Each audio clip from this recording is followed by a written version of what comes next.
Good day, good day, good day. Welcome everyone to yet another episode of the Impact Podcast. We are so excited that you joined us yet again. We are here. We are here, which means that today went well enough for us to show up. And either way, we show up anyway. So here we are. And today we are excited. We do have a guest. But before that, we always tell you, you guys know that this podcast is real people. And so Obiama is not with us. She is on a cruise. Her birthday just passed. So she's not with us today. And Damaris is here with us, but Hello, everyone. yes, she will not be on camera, but you will hear her powerful voice. She is tending to responsibilities as well, but showed up as always. And we'd like to say welcome to our guest, Miss Marjorie Carroll. Miss Marjorie, would you like to share a little bit about yourself before we get started? Sure. Well, first of all, it's an honor to be asked by these ladies to be on the podcast tonight.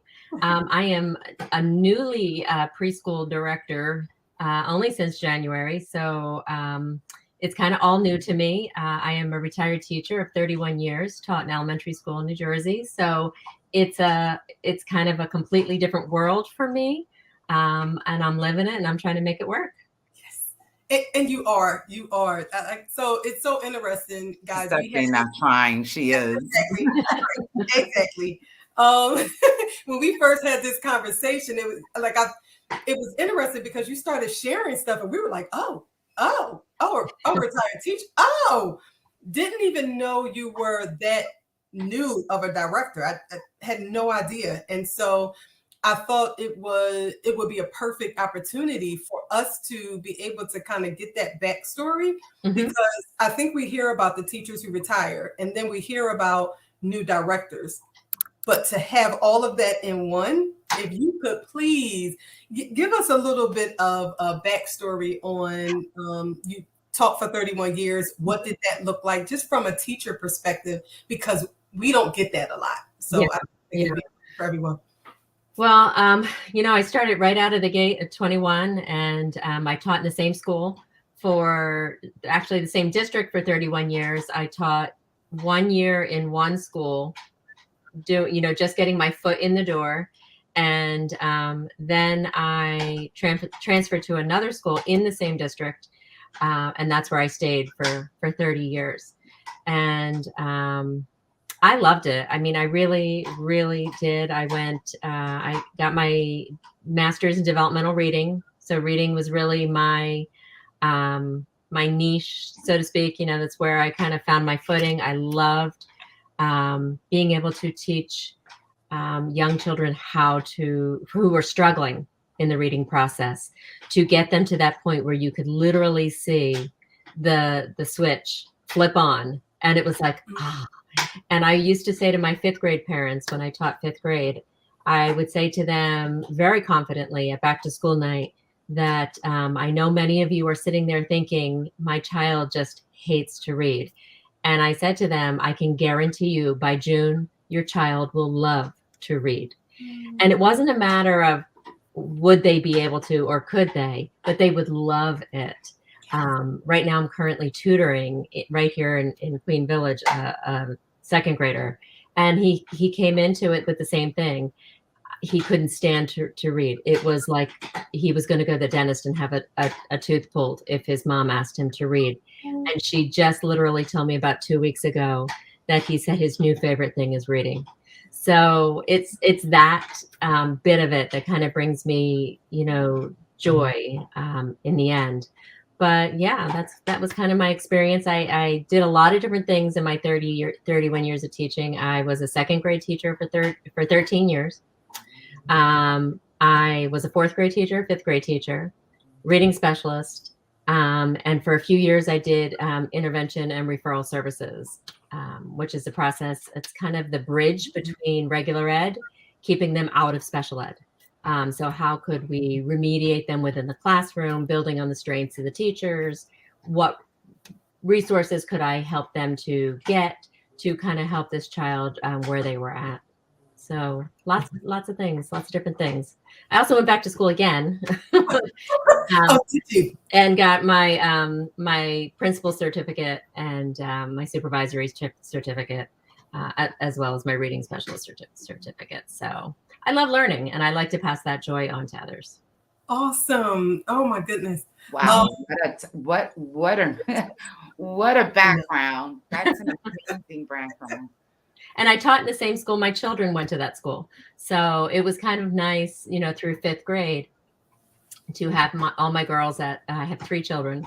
So all, at one point they all kind of came through, and to experience all the milestones that I had seen children go through for so many years, the concerts and the moving up ceremony and the overnight trip to camp and all those things that we did in my school, but then to experience it with my own girls was a unique opportunity. So that was kind of special as well.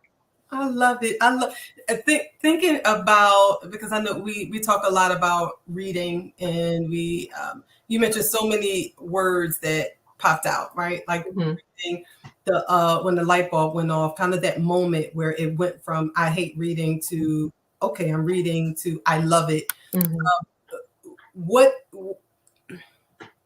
What happens in that moment? What is it that you're providing them to help them cross over from one to the other? And I'm wondering if we could tap into that to say, okay, that's where we need to hone in at, where some of our children may be struggling. And that's the key. Yeah. I think the common denominator in all my struggling readers that I ever encountered was just feeling defeated by the reading process, and just feeling like I can't do it.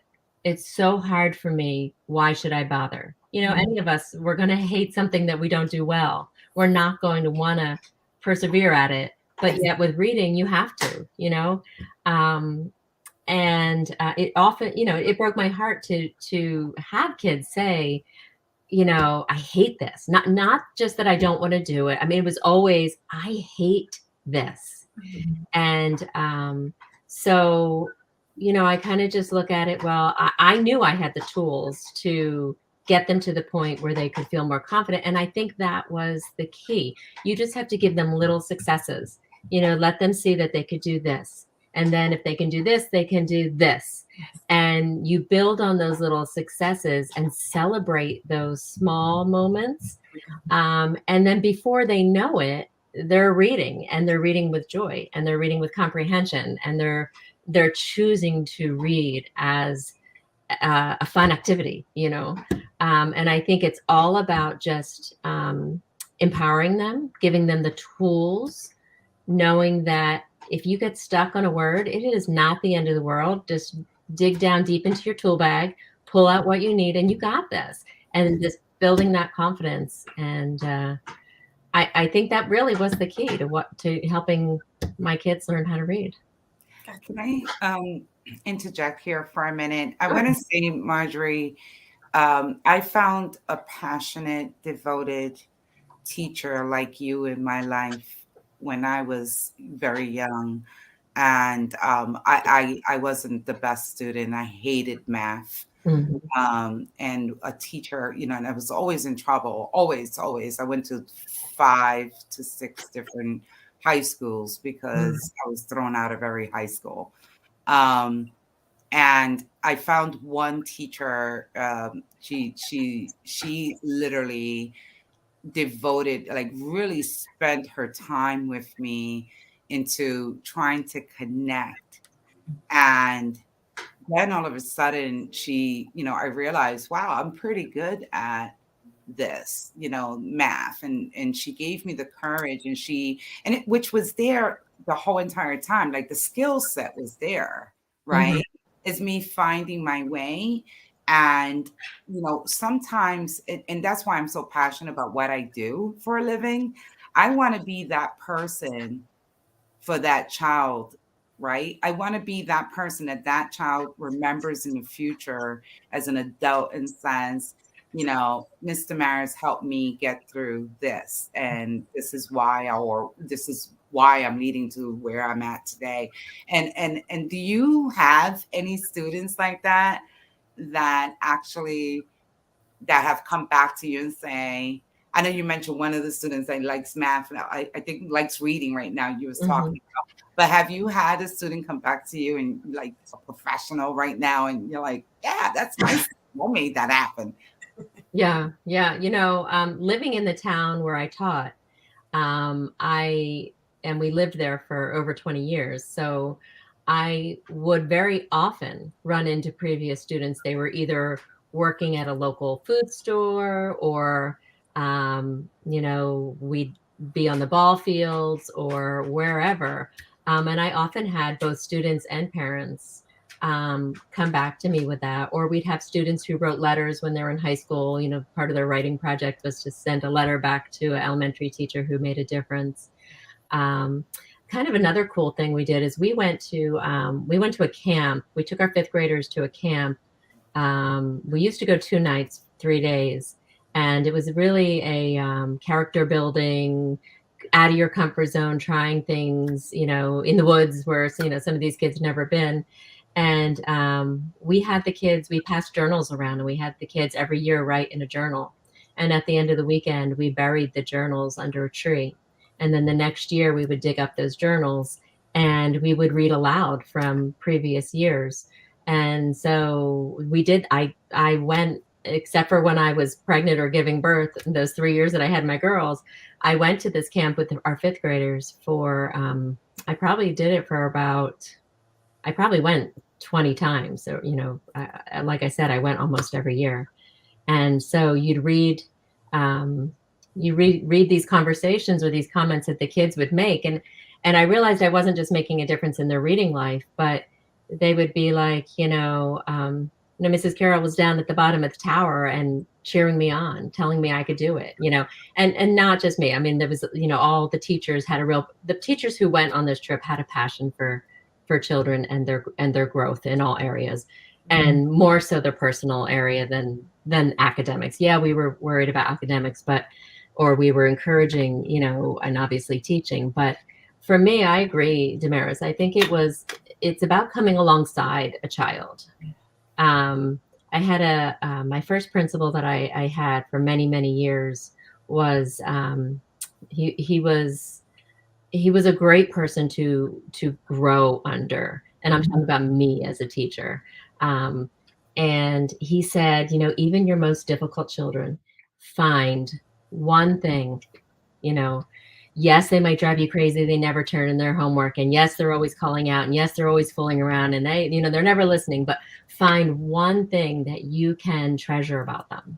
One thing that you can look at that kid and say, wow, he is amazing in this way, or she is amazing in this way. And when you look at them, think of that, when you're about to,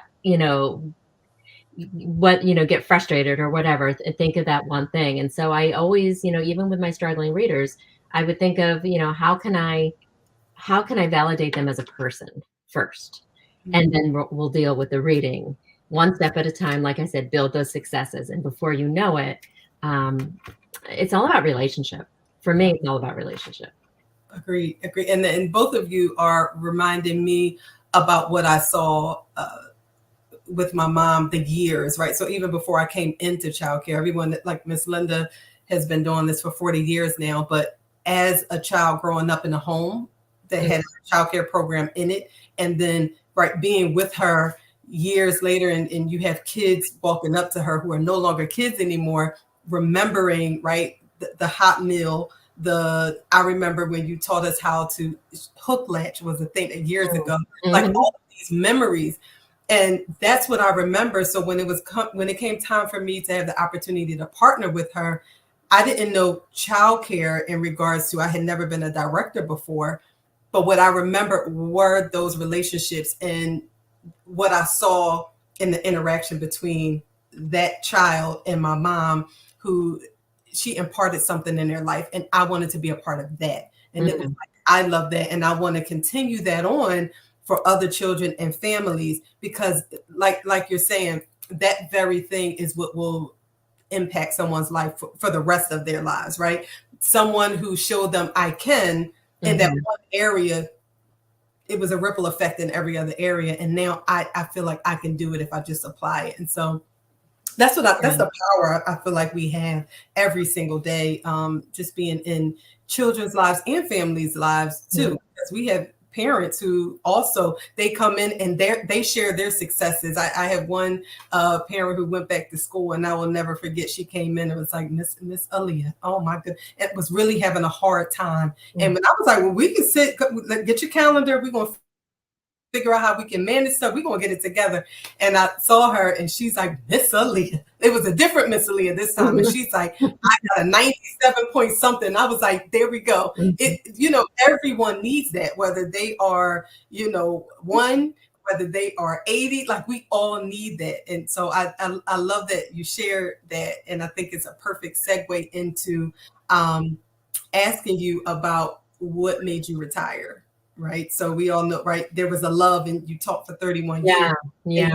That you retired. So, and I did retire a few years early, and by early, I mean, before my pension, I got a full pension, I retired at 53 instead of 55. And I have to say, there was a few reasons, COVID being foremost and upfront. So, as we went into COVID, at the time I was an intervention teacher. So I was teaching K-3 reading. And so when COVID hit and they were scrambling, we finished that year and I taught, I continued teaching my small groups, and my individuals. But, when you're dealing with,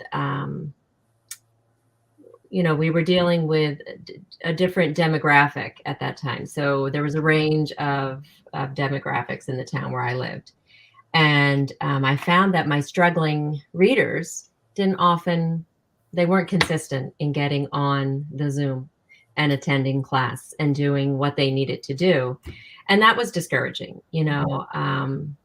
It was discouraging, when I'd have a group of fifth graders and, one would turn his camera on and fall right back asleep. And, half of them weren't even out of bed and the other half weren't there. And the ones that I really needed weren't showing up. So that was difficult. And then the next year we were, our building was kind of half and half. We were half at home, still virtual, and half in the building. And I was in the building. And so the way that they utilized me was to, they wanted their homeroom teachers to have a very small class, so only 12 students. And so for half the morning, whoever was in the building, that half would be doing their academics in their homerooms. And then after lunch, the groups would flip-flop. So the group that I had in the morning would now be in academics. So I was basically a glorified babysitter at that point. So I was told, oh, just do something with reading, you're just an enrichment. Just keep them, they were focused on, let's continue getting reading into them. Let's continue getting math. And that was the job of the homeroom teacher. And then us interventionists were just keep them occupied, more or less. And that was disheartening. I mean, I put 110% and I tried to develop a program that was enriching and, but again, you were limited. We were limited to an iPad or a laptop. We couldn't really share materials. We couldn't share books. We couldn't, so we were limited with what. So that was discouraging. And then so the third year out, when the kids were coming back, I had a decision. Do I stick with it? And I knew, because part of the pattern that was happening is that enrichment teachers were being used, and this is even before COVID, we were being pulled as substitutes. So if teachers were absent, we were being pulled to be substitutes. And the substitute shortage got so bad that I was a substitute more than I was a reading teacher. And I just knew that pattern was going to continue. I knew behavior was going to be crazy because I had seen it, the past 2 years during COVID, and then when we were kind of back. And I just felt that that I was just ready to get out, that I didn't have enough energy or love of what I was doing at this point to do that. So I did take a slight cut in my pension, and we were planning on moving to Philadelphia at that point. So I retired. Yeah, it was a hard decision. It really was. I wasn't loving what I was doing in the past 3 years, but I had loved my job before that. Yeah. Yeah. Wow, that's another look. You know, we always talk about the impacts that COVID has had. Hmm. I have a lot of teacher friends, and they shared Marjorie the same story. Yeah, it takes your Stories joy. It took your joy away. It really did. Yes. It really did. And I do have to say, even before COVID, we had a new principal, and that principal was taking my joy away. I had gone from such a nurturing, I called him like he was a replacement father to me. He was a teddy bear. Like you could just be having a bad day and he would just come up alongside of you and give you a big hug. He was the one who taught me relationships matter before anything else. Um, and then He not and then the principal I had was a micromanager. Like there was no joy. It was just teaching for the test, Well, being that's micromanaged. another example of bad leadership, right? Yeah, it was horrible. It was a I know my friends who are still there now are just not experiencing anything much better. It's just someone who I bumped heads with previously, um, as far as our belief in and how reading should be taught, and a lot of pedagogical kind of belief systems. We were on different pages when she was in a different position. Then she became our principal, and just it wasn't for me. It was just, I think I was getting so many messages from different places that I knew it was I wanted to go out while there was still some love, for the profession in me. I didn't want to be totally burned out and leaving at that point. So what brought you to childcare? Let's leave that question. That's a big brought you to early learning. Yeah, that's an interesting story. So when I retired in June of 2020, we moved to Philly August of 2020, like right after. And so my husband's an architect in the city, and we both went to Temple, and he'd always wanted to live back in the city. So I said, all right, let's do it. Our kids are out. My youngest is in college here in Philadelphia. And I said, let's do it. I'm game, So we sold our house of 22 years, and here we are in this cool little Queen Village area. And so I was looking for something part-time because I just didn't want to not do anything. And I was walking, I had seen at the preschool where I am, I had seen that they were hiring. And I'm like, no, nothing with children. I'm done. Nothing with children. I really was adamant. And so one day I was walking with my oldest daughter, and she said, look, Mom, like Beanstalk. They're hiring. And I said, I don't know. I don't think so. Well, anyway, it just kept niggling. And I finally called and I went in, and I just wanted like to be an aide, like just being an aide, give me 12 hours of work. I just wanted like do something. And they were like, no, after they heard my background, there's no way I can pay you. Like, I'm not going to pay you $12 an hour to like we can't do that. That's, they just couldn't do it. And I'm like, no, it's fine. And then we ended up agreeing that I was going to be a consultant. And I was a reading specialist in the junior kindergarten class, and I did some mentoring for some young teachers. And the first year I worked 6 hours. The second year I worked 9 hours. Like it wasn't a lot. I even got another part-time job. I became a pharmacy tech at Rite Aid. Did you love it? Did you love it, or it was? I loved learning about it, and it was a lot to learn. I had to do pharmacy school online, like 120 hours of this, learning all this. It was so out of my wheelhouse, but I felt like my brain was working again. And I did that for almost a year, and that was at the point where these ladies called me and they said, "How about if you're up for it, take over our school, like save our school." That's how they said it to me, save our school. And I think they felt just after COVID and some bad management that, they were in a position where they saw potential in me. Yeah. And thought that I was the right person for the job. And I think anyone who is in early childhood, I feel like it's truly a calling more than it is a profession. I mean, yes, it's a profession and there's lots to learn, but I think it takes, I think I really did feel like it was a calling, and I had to have a discussion with my husband. I said, how do you feel about me going back to work full time? I wanted to make sure he was okay with it. Not because I needed his permission or anything, but if we had just kind of gotten into this different lifestyle. So he was working, but I was kind of like, I was home with a dog, and I was, he was glad to see me relaxing. So I'd been so stressed, and, doing things I enjoy, walking, running, taking the dog out, doing puzzles, reading books, whatever I wanted to do, I was doing. But I found, like, for the most part, like, I'd be sitting on the couch, like, twiddling my thumbs, like, oh my God, I've got to do, like, I'm too young. Like, I am too young to just be not using my gifts that I've been given and the training that I've, gone out and gotten, and my experience that I have. And so I told them yes. I said, yeah, I'm in. Well, you're part the of leadership too. director. You're the director now Yes. too. Okay. And so this is great.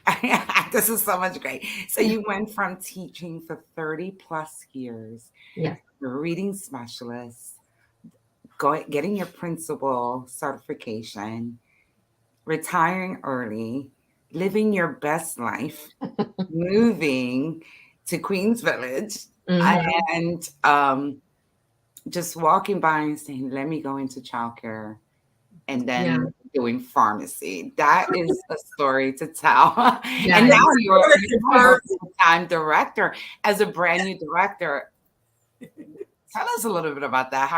I mean, I know, I was fortunate enough, let me just say this, to speak with Marjorie in her beginning days, I believe, right? Mhm. Yes. Okay. So tell us a little bit about that, like walking in and you're like, oh my gosh. Well, the interesting thing is that throughout my career, I had done plenty of, I had done a lot of in-servicing. I was fully trained in Wilson rating. And so I did a lot of in-service training within my district. And I also, at one point, worked with a fellow teacher to revamp our entire, back then they called it basic skills program. So we totally trained all our teachers. We ordered all, new materials, and we revamped how intervention reading was done in our building. And one of the things that I had been frequently told is, you should teach college, by my co-teachers. They're like, you have an ability to convey information to us in a way that we get it, we buy into it, and we can go out and do it. So I had frequently been told this. So again, kind of like I told you when you asked me to do the podcast, I was like, what? Like, you've got to be like, I guess it's a character flaw in myself that I just don't have that inside strong, that feeling that I can do what you're telling me that I can do. Like what you impart to the children you were helping read. Yeah. So maybe that is that connection. That's that empathy, because I have felt and feel like you are feeling. You're an 8-year-old feeling this way. I'm a 54-year-old feeling this way, but it's the same feeling. But yeah, I've never really thought of it that way. But so anyway, yeah, I have been told frequently that, you're a leader, you have leadership skills. The whole reason I went for my principal certificate is because that nurturing principal told me that I should. You can do this. Go do it. And then I ended up not, within my public school years, not utilizing it in a formal way. But so that was part of the conversation that I had going on with myself, is that, you have this training that you, in essence, never, quote unquote, did anything with. This is an opportunity to maybe see where that can go. Can you do this leadership thing that everyone has been saying along the way that you can do? So, I am a lifelong learner. I love to learn. So I was never afraid that I couldn't learn what I had to do. Um, what I wasn't expecting is the speed in which I would have to do it. Yeah. It's a lot. Yes. A lot. Yeah. It's a lot. And I think what I love, two things that I definitely want to point out is one, for all of us leaders, I think it's so important for us to hear how we literally could make or break a teacher or a staff person. Like, we could literally be the support for them, or we could literally pull the joy from them. So there's so many times we need to look within to see how we are impacting our staff within the program, because you had that principal who poured so much in and walked by and gave hugs and just a reassuring and supportive feeling. Well, he provided that feeling for you, which caused a lot of that joy so that you could trickle that down to children. And then when you had a different type of leader, it sucked it all away. And I think it's important for us to hear that and know that, we have that power, if you will, not that, control people, but we affect people, and we could affect them positively, or it can be negatively. That was one. And the other was, I would love for funders, legislators, like all people who could sometimes feel like early childhood education is not a profession in its own right. We have someone who came from the school district and taught elementary school and has a background and a long history and credentials. These are the type of staff that we have teaching young children under the age of 5 or early childhood education. And so that's why we're always demanding, respect and proper funding. Because talk about money. Yes. Like money, right. So it was okay to pay you X amount of salary when you were in the school district and you were in that position. Listen, we're here, and so we deserve that. So I just wanted to point those two things out. And you mentioned it was a fast track. So coming in as a director is not always easy. Trust me, I know. It literally happened to me as well. I tell the story. I was like laid off from my whole department, and my fashion job was closed down. And I walked into the center. I was a partner with my mom the same day, and literally enrolled in CCP in the community college, and had to learn quickly. And it's a lot of learning on top of real-time leading. So it's like no one teaches you how to lead. You jump in and you're like, okay, and you just have to do it. If you could say, I wish I had these 3 things as a new director, for many of us who are leading other directors, what would you say you wish you had been given or provided as a new director? Well, coming into a school that's been established, so they've been established in that location for, I think, 9 years now. So I wish I was part of the conversation in developing the mission and kind of their core values, because I'm coming into those, so they're not my own. Not to say that I don't agree with what's there. Part of what I'm trying to do with my staff is, I don't even think they could tell you what the mission or our core values are. Yet it's the very first thing I looked for. And so I am trying to bring that to them in a way, I want them to understand that first. Yes. So being a part of that conversation of the mission and the core values, that would have been helpful to be part of that creation.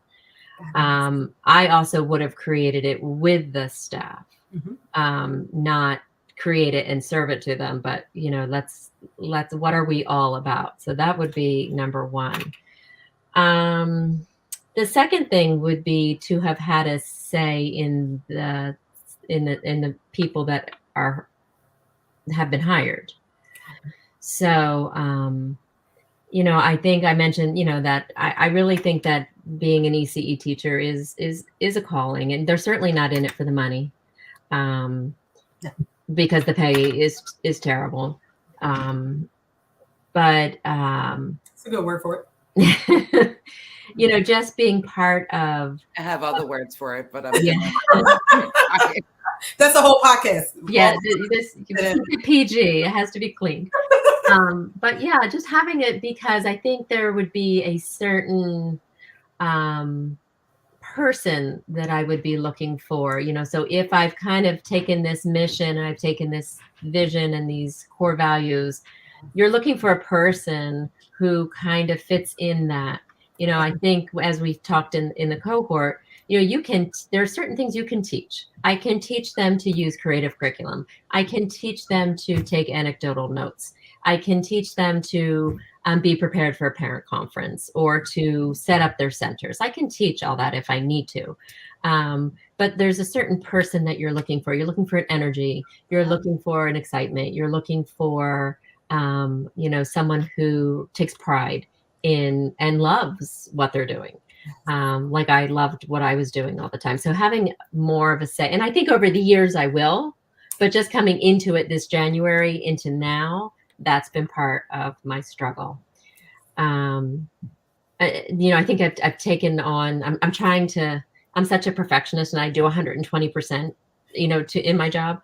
So I'm learning to, all right, you want to do this, that's great, but maybe that's an April thing, or maybe that's a May thing. I'm trying to, that visionary. Yeah. Trying to keep it so that it's manageable and not like so unattainable that I don't do it. Yes. So that's one thing I've learned from you guys, is to, have that long planning, that long range, and have your goals, and, do plan it out, have an intention, and, work through it.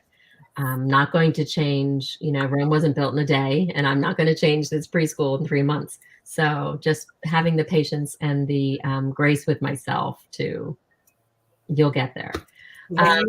You have done some magical things, which we're going to lead to in a few minutes. I mean, we're talking 3 months. Yes. Yeah. And I don't know if I can think of a third. Maybe just having more of a, an understanding. Part of it is being frustrated with myself, is I don't know the curriculum. Like I don't know creative curriculum teaching strategies. They say we're Emilio Reggio inspired. Like I didn't know anything about that. I just went to a training on it, but so just having more of an education within myself of what I'm expecting. I feel like I can't expect my staff to do something if I don't fully understand it myself. So I need to kind of get much more familiar with it so that I can do what I have been told I'm good at, taking information, taking a program and relaying it to those that need to do it. But having that confidence in myself and knowing what I'm talking about. I want to know what I'm talking about. I don't want to just talk at you to say you need to do it, because then how can you buy into it if I don't fully understand it? So those would be my 3 things.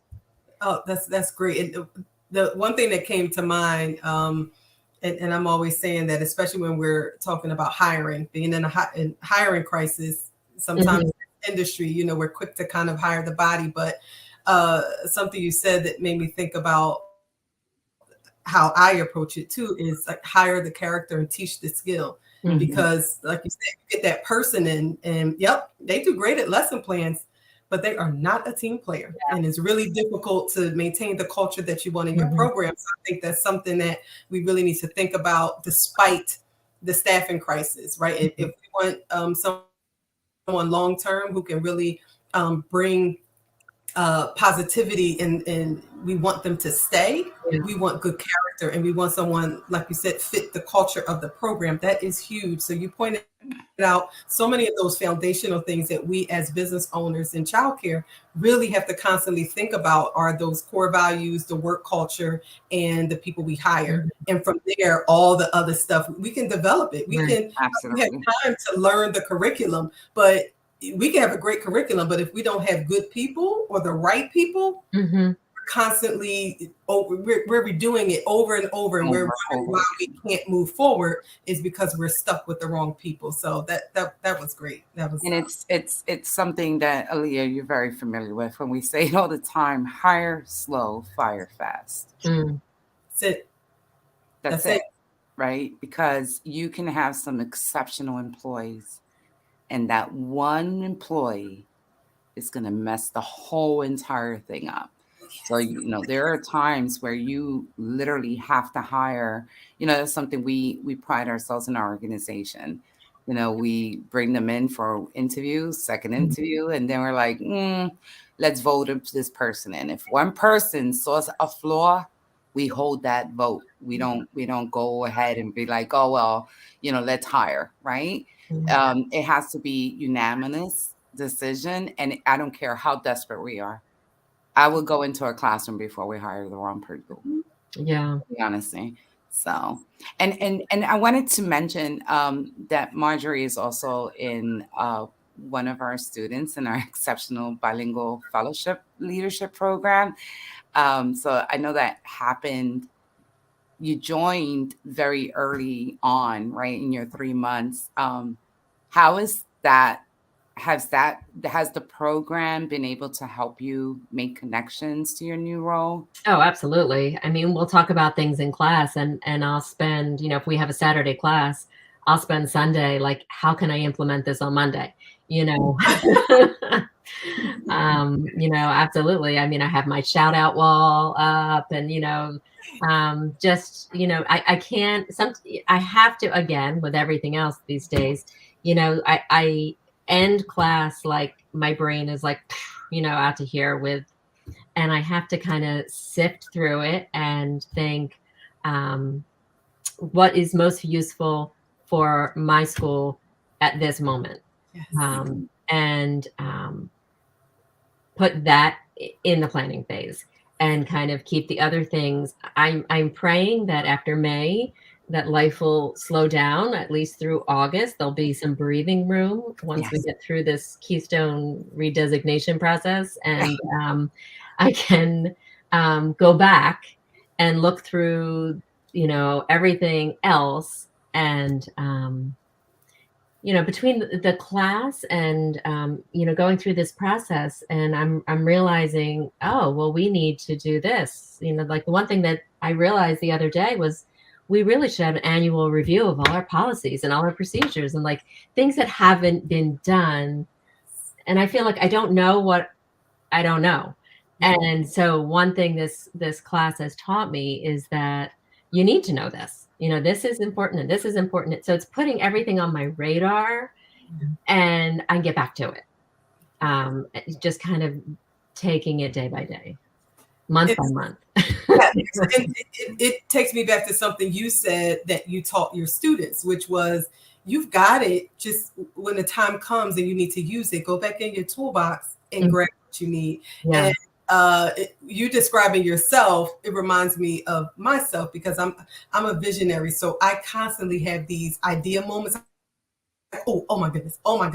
And I was asked one time by one of my coaches, you have great ideas, Aaliyah, but like, who grounds you? Right. And I thought that was such a great, like, you need someone in your life, I mean, at work and at home, who kind of grounds me. Because when I say my ideas, I'm like, oh my gosh. But I don't want to overwhelm my staff, because it's like, but we're still here. We're still implementing this. Aaliyah and Obiama ground me, because it's like, let's pull it back a little bit.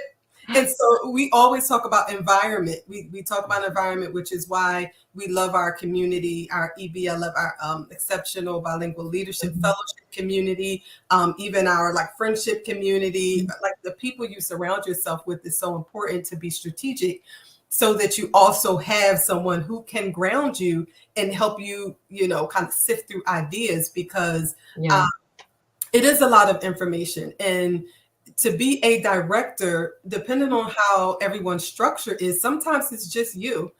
I am blessed enough to have a team, and we come together and I can bounce ideas off of. Everyone doesn't have that, which is why it is important to connect with a community so that you can have ideas. And you guys love going out in the breakout rooms because you have someone to kind of talk to, have ideas. Sometimes it feels like we're in silos when we're in our programs because Yeah. we're all we know is what's in our program, and it's like, is it just me?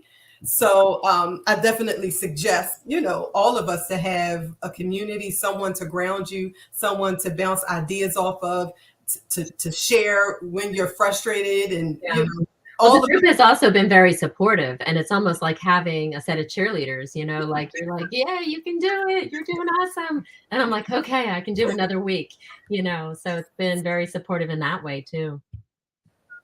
Yeah. Oh my goodness. I'm I love it. I thinking, love I'm it. thinking of, the peer learning circles that we used to have years ago as directors, right?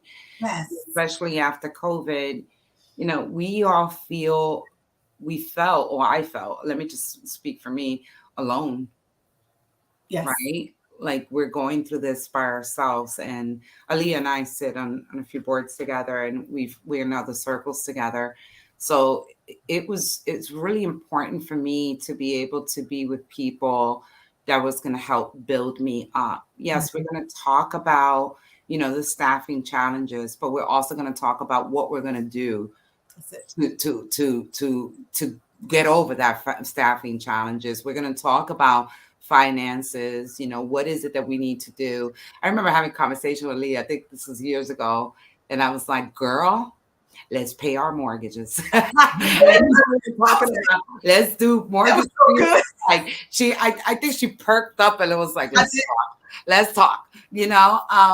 So things like that where these are the out of the box ideas, but we're like, okay, how can we make this idea go ahead and push this through? And that's the birth of the Exceptional Bilingual Fellowship Program, right? Where we were like, there is no leadership cohorts the way that we created, and we were very intentional about creating 18 weeks, what is it, 18 weeks worth of content. And I tell you, I think 18 weeks is not even enough for everything that we have to offer with 50 years of combined experience. So we try to create this platform and really support, where leaders are going to get together, right? Different walks of life. Look at Marjorie, coming from a school setting, right? Fifth grade, and all the experience that you have coming into childcare and coming into a new program that you will have to redo, right? Or save, right? At that moment, and others, right? Because your stories, it's not just your stories. We have people that are in our program that have been in it for a while, and they're just like, we need the meat and potatoes. Like we need support that's really not out there for them. So I'm so happy that I love this fellowship. I really believe in it. I really love to see all the fellows in there and growing, and holding each other accountable. So it becomes like this big cheerleading, like you said, big cheerleading thing. And with a world of childcare that changes so much. Yes. We go to sleep tonight, and tomorrow morning we're waking up to a new regulation. Yep. Right. So now we have to change everything around, right? Or a new Keystone Star standard, or we lost directors in instruction credentials. Now we have to go and get all PQAL certified. Like it's just ongoing, and it's very, very frustrating when these big people are making these regulations and not really listening to the field, right? I wish that they would enter one of our cohorts and really listen in to what, tune in to what the field is experiencing and how they're learning. And because we are the experts. We are the experts. So I just wish that this is definitely another podcast, but I really definitely wish that they would join us, right, in talking. But so Marjorie, I have a question for you, because this is about you. This is not about those bigger organizations.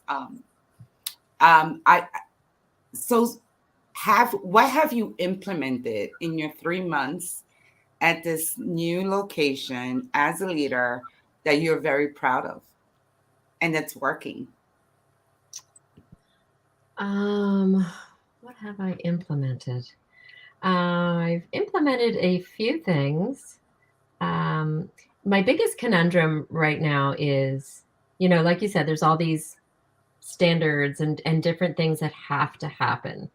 But I don't want to be a micromanager. So, I'm trying to build a culture and empower my teachers in a way that, they want to be part of something bigger than themselves.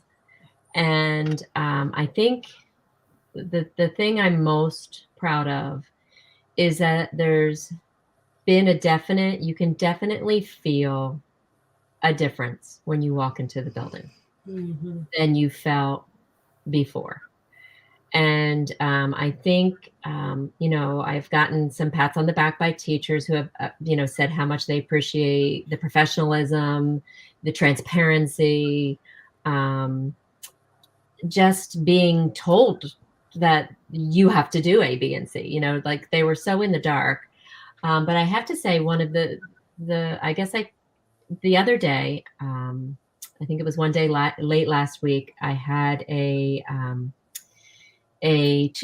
not a tutor, but someone who was coming in to work with a child on in speech. Okay, therapist. Thank you. And she came into the building, and it was her first time in the building. So I met her at the door, and I introduced myself, and I walked her to the classroom, and I introduced her to the teacher, and I introduced her to the child. And I talked to her for a few minutes myself. I did not know that she was coming, so I didn't have her clearances. I wanted to make sure that she had all her clearances to be in the building. And she did, and she said she would send them right to me. And I just let her go do her thing, and I went back into the office, only later to be told by the teacher whose room she was working in that so-and-so said from the minute she walked in the door, she felt that she was in a real school and that she was so impressed by just that feeling of welcomeness and warmness that from the time she was in there till the time she left. And to me, that I would have to say that's my biggest accomplishment is that you can feel a palpable welcome when you're in the building. That's it. You can't fake that. No. High five. That's a high five. And I'm pretty sure the families, I mean, I know you can't see me, but I'm double high-fiving. I'm pretty sure the families, like if you're doing any tours, new tours in your building, yes, even existing families, I'm pretty sure they see the difference. Yeah, I've had a woman come in today. It was a grandmother, and it was a grandmother of a potential new child. So I had been working with the father, did a virtual tour. They're moving from California, so they're dealing with all this stuff virtually. And so his mother happened to be in the neighborhood, and he sent me an email. My mom is in the neighborhood right now. Would you be able to give her a quick in-person? Oh. And I said, sure. Have her come on by. I'll meet her at the door. And she came in, saw the toddler room, and we talked for a few minutes. And she asked me the question. She said, you and I are of the day and age where we send our kids to daycare. She said, what's the difference between daycare and your school? Which I thought was a good question. And, so I gave my answer, and she, I showed her just the downstairs, the toddler room, gross motor room, and we talked a little bit. And I answered her questions, and she said, you've done a fine job here. She said, I am going to tell my son to get back to you, give you his answer. And she said, this would be a great place for my grandson to be. And so again, the proof is in the pudding. And I think that's, I just have to pat myself on the back once in a while. I'm getting there. That's my number one thing is just to make, I want my families to feel welcome. I want them to feel part of the process. They are part of the process. And I just think that, we're all a team, whether it's grandparents, nannies, parents, the children, my teachers, we're all on the same team. Yes. And we got an important job to do, but it's so much fun. So what I will not do is I will not even try to pack anything on top of that. I feel like that is the perfect bow to wrap up this podcast, because that's what this is all about. And I would say leaders, business owners, that is the type of stuff when we talk about it's a staffing crisis and what kind of recruiting strategies can we use for enrolling children and for recruiting staff. That is what's needed, right? So there's no list of or tools or checklists or things that we can give. Those are nice, but you can't fake when you walk into a space and you feel the shift in the environment. Mm-hmm. You know, we all hear about that. Well, it is like a spiritual quote, if you will, but it's like, you know, let your light shine to the point where someone wonders, what is it about you? That's the kind of space that you want for your program. When someone walks in, they want to know more, like, tell me more. And, you know, we don't want to make up stuff to kind of bring people in. We want to tell the truth and we want them to feel it. And so I think you did an amazing job. I remember when we, you know, kind of first had our class, your smile is different, your energy is different. And I'm assuming that is also representative of what people are saying they feel in your program. Mm-hmm. So congratulations on all that you've done. I don't even want to say 3 months. I want to say 90 days. Like if we think about what that is, and it's really less than 90 days because that includes weekends. Mm-hmm. But, you know, if we really put into perspective all that you've done in your 90 days and less of being in your early childhood education program as a new director, pat yourself on the back. Yes. You deserve that. Thank you for not only coming onto the podcast, we really appreciate it, but also for bringing all of your passion and your love to the field. And just thank you. Oh, well, thank you. Thank you for having me. Thank you for all your support, both of you, as always. Yeah, it's a journey, and I'm glad I got you guys on the journey with me. Thank you. This is what we do it for. This is what we do it for. So, Damaris, did you want to say anything before we wrap up this amazing? No, I think you just did it so eloquently, so beautifully, Marjorie. You are amazing. Don't you ever forget it. I can't wait to see all of your growth. I mean, you are in the process of also in the 90 days, guys. I don't know if you caught that. She is doing Keystone Stars renewal for Star 3 or 4. Which one? We are currently at Star 3, but we're working towards Star 4. Yes. Yes, in 90 days, guys. And we're also, we just got granted Philly Pre-K. So yes. Granted for Philly Pre-K, getting ready for the new school year, getting ready to change some regulations. Yes, changing it up a little bit. Yeah, you are doing an amazing job. Don't you ever forget it. Amazing. Thank you. I want to give you your time back because I know you had a long day. You'll have another day tomorrow. So enjoy your evening. Thank you all for joining us. Damaris, safe travels. Enjoy the family. And until next time, thank you for joining us on the Impact Podcast. Bye, everyone. Bye.